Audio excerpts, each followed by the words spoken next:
Would you like to be somebody who knows how to describe the concept of God in a way that resonates with modern scientific thinking people? Then listen to this entire video where I transform the old concepts of religion and God, or a few of them, into modern day vocabulary and explain them with some logic.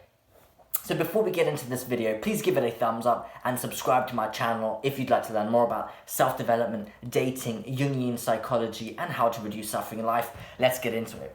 So the language used to explain the concept of God, I think, is outdated, and it doesn't resonate with the vocabulary nor the mindset of a modern day scientific skeptical thinking person.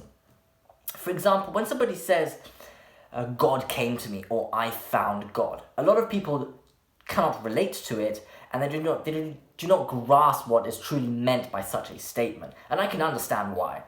So in this video, I want to explain a few classical statements and questions around the concept of God, which are frequently uttered, and I want to portray what is meant by these statements in a way that is comprehensible to a modern day person. I by no means guarantee that my explanations are exhaustive or good enough, but I shall give it a good shot.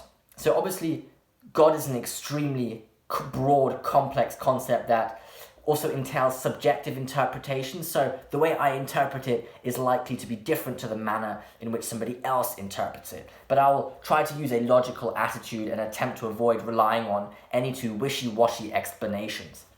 And in order to grasp the concept of God, it would take hours and hours to explain somewhat efficiently. So I'm really going to do my best to just convey the concept briefly because of the time constraint. I don't want to make a 12-hour video or so. Okay, so the most basic question or phrase that uttered around the concept of God is, if somebody asks you, it's just, do you believe in God? Now, what is meant here can be... What I think is meant here is, do you believe in a fundamental structure of reality that governs life and that connects the whole world in a network? That's what that question asks, I think. It's, do you believe in a law that is stronger than you are and which works and exists independently and autonomously of your existence? Do you believe in a higher power? Now, this is a funny one, I think, because if you ask people, do you believe in God? They frequently say, no, but I believe in a higher power. That is essentially God. That's essentially the same thing. Just the different word is used to stamp on that concept. So it's like, do you believe that if you follow these objective principles, then you will get rewarded? And if you collide with them, you get punished? That's the same question. It's also similar to trying to... It's similar as like, do you believe in karma? It's also that. Now, one important thing to be aware of is that just because somebody says they might believe in God or they don't, doesn't necessarily mean they actually follow the principles of God accordingly. The best way to see if somebody believes in God is to observe their behavior, because from their behavior, you can distill whether they consciously choose to behave morally and in alliance or aligned with the principles of God. That's how you really know. Now, another example is, like I mentioned earlier, when somebody says, I found God, or God came to me, I think what people really mean is they consciously notice how there is an objective set of principles that govern human life. And they realize that there is also a lot of value and meaning to be found in following these principles. It can also mean that they experience something religious, like a miracle. Now, I like to define miracles as situations that occur, but weren't supposed to occur. Like something positive happened, which you just weren't expecting at all. That's a miracle. Perhaps a person who says, I found God or God came to me, was experiencing a serious low point in their life, and then a game changer occurred, which gave them hope that life could evolve into something more pleasant and meaningful. It's kind of like they felt completely downtrodden by life and were simply suffering. And then suddenly something external gave them a glimpse of the light in the darkness that they were engulfed by. And then this obviously catches them off guard because they had originally lost hope. So it could have only been something beyond themselves which gave them this glimpse of light, this hope, because they themselves were like, life sucks, period. But then something, because that light could not have really come from them. It must have been something bigger than them that sort of summoned it upon them. They were expecting life's tragedy to continue, but something outside of themselves came to them. And that's where they say, God came to me. And this is why they attribute this divine character of God to this miracle, because it could have only come from something really powerful, because the dark situations we're in were so dire.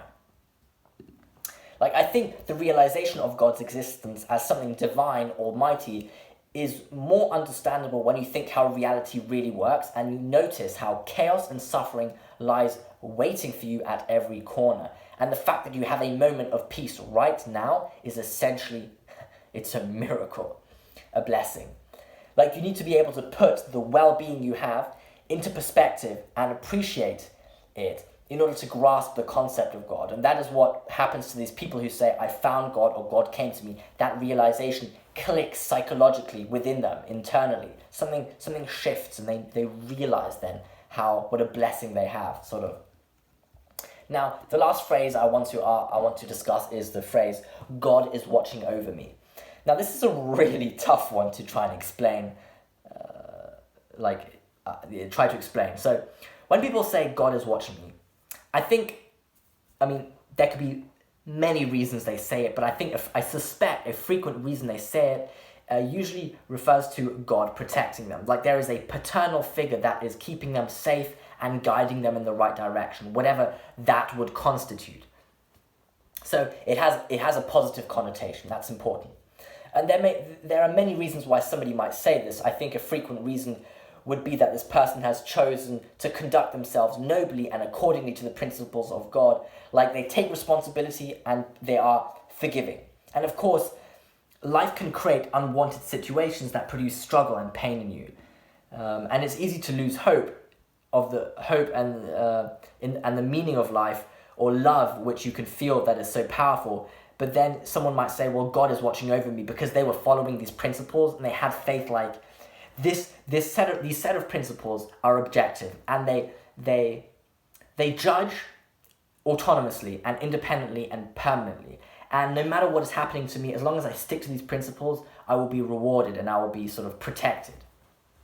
It's essentially a statement of faith that despite the difficult situation, it will subside because I am following the principles of God. Like, that I'm not committing homicide, and I am treating people nobly and forgiving what they have done to me, like the harm they have inflicted upon me. And therefore, it will all turn out okay in the end, and I shall be rewarded. But it's also like, because I am following the principles of God, God is taking me under the wing of protection. Hence, I must not worry about whatever potentially bad thing could be awaiting me. I don't have to worry about that, because it's like this faith that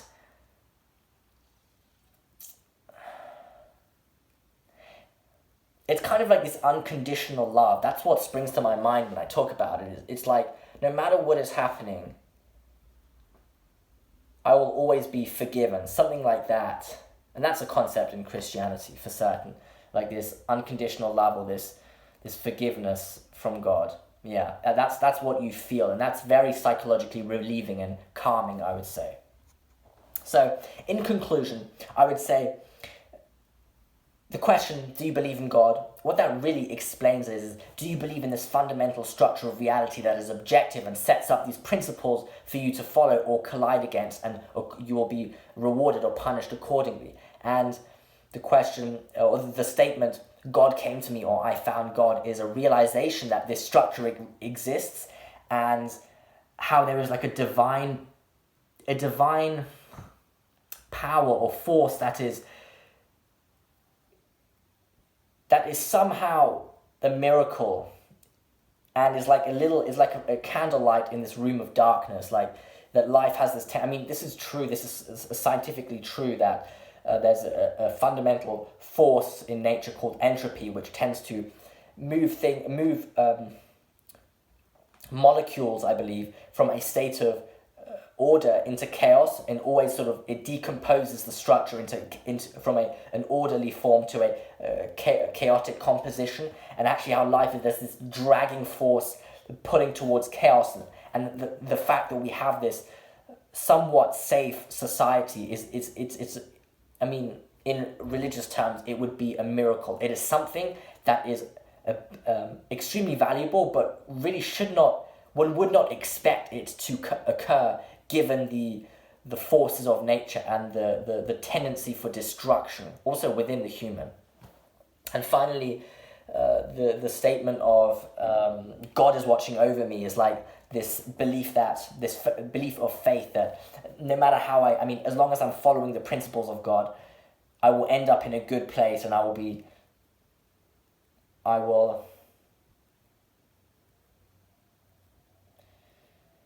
it's like, because a lot of the principles are difficult ones, like forgiving is very tricky, but it is encouraged. Also, taking responsibility, very tricky, but it is encouraged. It's like you'll face struggle for adopting these behaviors, but this idea that God is watching over me is like, yes, you will have to struggle for it, but the reward at the end, like the delayed gratification, will be of such significant value, it is worth it. Something like that. So please leave a comment below whether you understood, whether you agree that, or whether my explanations help you understand what people mean with these statements, at least what I think they mean with these statements, and whether there are other classic statements around the concept of God that you find very vague and wishy-washy and you would like to have explained by me. So I hope you enjoyed this video. Please give it a thumbs up and subscribe to my channel if you'd like to learn more about self-development, dating, Jungian psychology, and how to reduce suffering in life. Thank you for listening.